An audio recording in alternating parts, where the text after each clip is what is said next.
په ایران کې د اجرایي ریاست د دوهم مرستیال محمد محقق وروستیو څرګندونو چې د ایران په ننګې د سوریې په جګړو کې د یو شمېر افغانانو قرباني ستایلې په کور دننه پراخ غبرګونونه پارولي دي.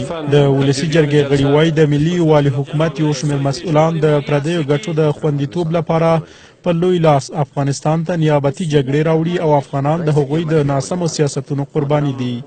وکیلان د اجرایي ریاست مرستیال محمد محقق په ملي خیانت تورن کړ او وایي نوموړی دی د ملي ګټو خلاف څرګندونو له امله عدلي او قضایي ادارو ته معرفي شي.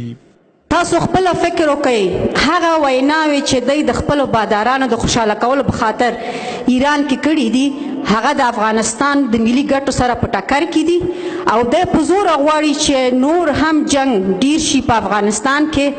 زه په هزاره ورونو غږ کوم، نن چې دوی وژل کیږي، د دوی په تکیهخانو باندې حملې کیږي، لاره کې دوی اختطاف کیږي، دا د دغسې غلطو سیاستمدارانو او د دغسې جاسوسانو د غلط سیاست یوه نتیجه ده چې دوی نن ګالي. ولې زما په جومات کې بم خلاصیږي؟ خو علت یې غلط سیاستونه دي زموږ د سیاستمدارانو.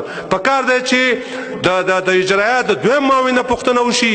موږ نه غواړو چې زموږ ځوانان په سوریه کې، په عراق کې یا په نور هغه ځای کې مذهبي جنګونو کې ښکیل شي.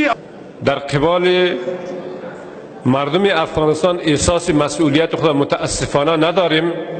منافع ملی را به حیث امانت مردم افغانستان با تأسف در نظر نداریم. این نشان دهنده است که ما یک سیاست خارجی مدون در افغانستان تا هنوز به او دست نیافتیم. په ورته مهال د ولسي جرګې غړي وایي حکومت ولسي جرګې ته د یو شمېر سرپرستانو په نه معرفي کولو سره قانون تر پښو لاندې کوي. ولسي جرګه له حکومت غوښتنه کوي چې سلب اعتماد شوي وزیران دې له توپیر پرته ولسي جرګې ته د رااخیستنې لپاره معرفی کړي.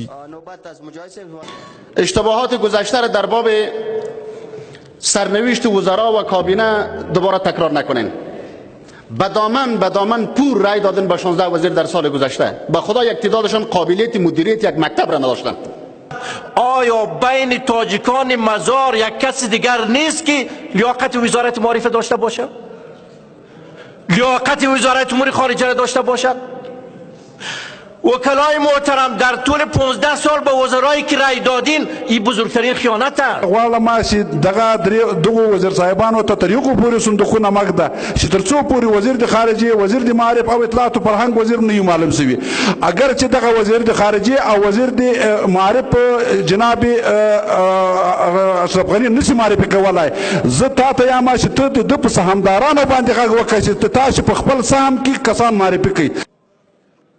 په همدې حال کې ولسي جرګې یو ځل بیا پر حکومت نیوکه وکړه چې د ټاکنو په خپلواک کمیسیون کې د لاس وهنې له لارې هڅه کوي د راتلونکو ټاکنو پایلې پر خپله ګټه راوڅرخوي.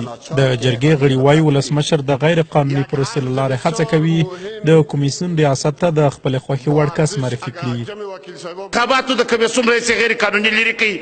دوی اوس غواړي چې بیا د ګزارش د باندې څوک ورولي پر جعلي هغه کارټونه چې دي سابقه کارټو باندې پر هغه څوک انتخابات د ورسره بني د دې کمشنرانو په وجود کې انتخابات څوک د ورسره بني. افغانستان د بحران خواته نه بیایي. خدای دې وکړي چې دا سبا د انتخابات دایر کړي. انتخابات آینده افغانستان حق مردم افغانستان هست، یک پروسه ملی هست. امیدواریم با این دغدغه هایی که در پیوند به انتخابات های گذشته مطرح میشه، حکومت بنابر مکلفیتی که داره برای برگزاری یک انتخابات شفاف و عادلانه، نواقصی که مطرح هست و نگرانی هایی که در پیوند به انتخابات موجود هست، برای رفع این نگرانی ها باید کمیشنرهای درست انتخاب شود. ولسي جرګې ته د شنبې په ورځ د حکومت له لوري یو شمېر نماند وزیران معرفي شول او په پام کې ده چې د راتلونکي شنبې په ورځ یو شمېر نماند وزیران خپل کاري پلانونه جرګې ته وړاندې کړي.